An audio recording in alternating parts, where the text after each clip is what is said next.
Man loses home for a water bill for $5,000. Man killed at political rally. Kishane Thompson wins 100 meters. This is Undiluted News. Mikey Bones reporting. A Brooklyn man has reportedly lost his home in an auction due to an unpaid water bill totaling approximately 5,000 US according to a report by ABC 7 Eyewitness News. The man, identified as Fillmore Brown, had reportedly purchased the home in 1996 and successfully paid off the mortgage by 2019. He said that he worked 7 days a week for over 2 decades to achieve ownership. Brown said he discovered the property had been sold without his knowledge when strangers attempted to gain access to the premises one night. Brown, who has a Jamaican accent, told the outlet that he would have paid the water bill had he known about it. And according to ABC 7, the city can take action against property owners with significant unpaid taxes or water bills by selling the debt to a trust or a group of investors.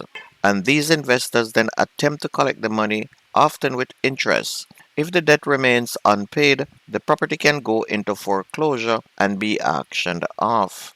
Following news of Brown's situation, the New York City Public Advocate, along with local and state lawmakers, are reportedly rallying in his support. And this is sheer robbery. The cheapest house in Brooklyn right now is about $500,000. That's the cheapest one you can get. Make out a board and probably slab. And they sell his house for a $5,000 bill.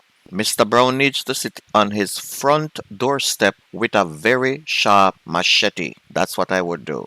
People's National Party caretaker for the St. Andrew West Central, Paul Buchanan, has expressed confidence that he will unseat Jamaica Labour Party leader and Prime Minister Dr. Andrew Holness when the ballots are counted on September 3rd. At a PNP meeting in Crossroad in St. Andrew, Buchanan boldly declared that St. Andrew West Central is back in the column of the PNP. The PNP has not tasted victory in that seat since the 1990s, and Holness has been the parliamentary representative there since 1997. Buchanan is no stranger to representational politics, as he had represented St. Andrew West Rural as MP between 2011 and 2016, and he lost his re-election bid in 2016 to Olympian Juliet Cuthbert Flynn. For 27 years, the Prime Minister of this country has been the Member of Parliament in West Central St. Andrew, and what has he done? One little Dega police station out of Olympic Way in 27 years, Buchanan suggested.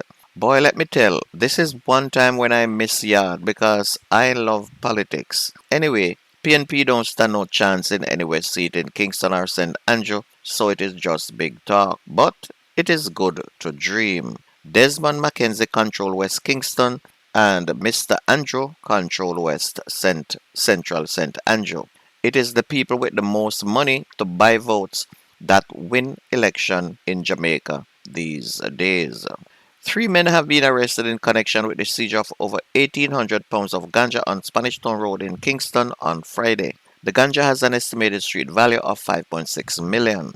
Reports are that about 10 p.m., members of the Firearms and Narcotics Investigations Division, the FNID, intercepted a Toyota bus with 2 men aboard. The vehicle was reportedly searched and several knitted bags containing ganja were found.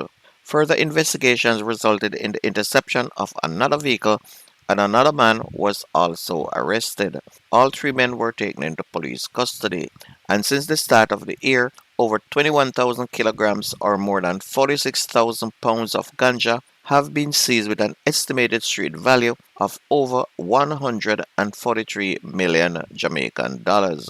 And Jamaica seems to be the only country in the world at this point that is arresting its citizens and destroying ganja. Every other country is selling and making money off ganja, but not Jamaica. A disc jockey was shot and killed late on Friday near the Boom FM radio station in Kingstown in St. Vincent and the Grenadines, where he worked. Police report that DJ Swagger, whose real name is Gasroy Ferguson, was shot and killed while hanging out with other people close to midnight on Friday, and he died at the scene, while another man was injured when unidentified assailants opened fire after exiting the vehicle. Ferguson appeared to have been shot multiple times in the head, while the injured man, whose identity is not yet known, was taken into the hospital with gunshot injuries to the arm and the back. Police are reporting that a man was fatally stabbed during a confrontation at a political meeting in Sedberg, Manchester on Friday night. Sources said the incident happened at a recently opened constituency office for the ruling Jamaica Labour Party in Manchester North Eastern and involved two supporters of the JLP. Police named the dead man as Andrew Hendricks, 53, a farmer of Christiana in Manchester. A police report said at about 8:50 p.m., Hendricks was at a political meeting among a group of people when he reportedly got into an altercation with a man and allegedly attacked the man with a knife. Police said the man disarmed Hendricks and used the same knife to inflict stab wounds on his body. A senior police source said that Hendricks inflicted a stab wounds on the man before being stabbed multiple times by the man. Hendricks was taken to the nearby Percy Junior Hospital where he was pronounced dead on arrival.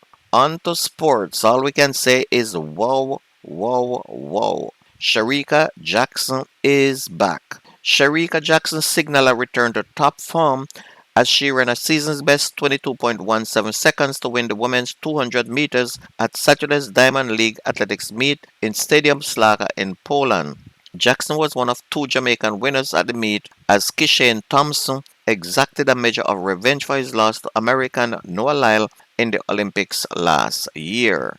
And Jackson, who was running her third 200 meters race for this year, ran a hard first half of the race and was able to hold off American Brittany Brown, who ran 22.21 seconds, and Fevor Philly, who was third in 22.25. Thompson, who won in Hungary earlier in the week, as expected, held on to win with the meet record equaling 9.87 seconds, the same time run by American Fred Curley last year. Lyle, who was running only his second consecutive 100 meters race of the season, was second in 9.90 seconds with American Championship winner Kenny Bednarek. He came third with 9.96. And I said so on Friday that when Thompson gets up, all these bossy runners from the US will be staring at his back. And there we have it, ladies and gentlemen. Thompson is the champion right there in Poland. And that's going to be news and sports on your favorite radio station. My name is Mikey Bones. I gone.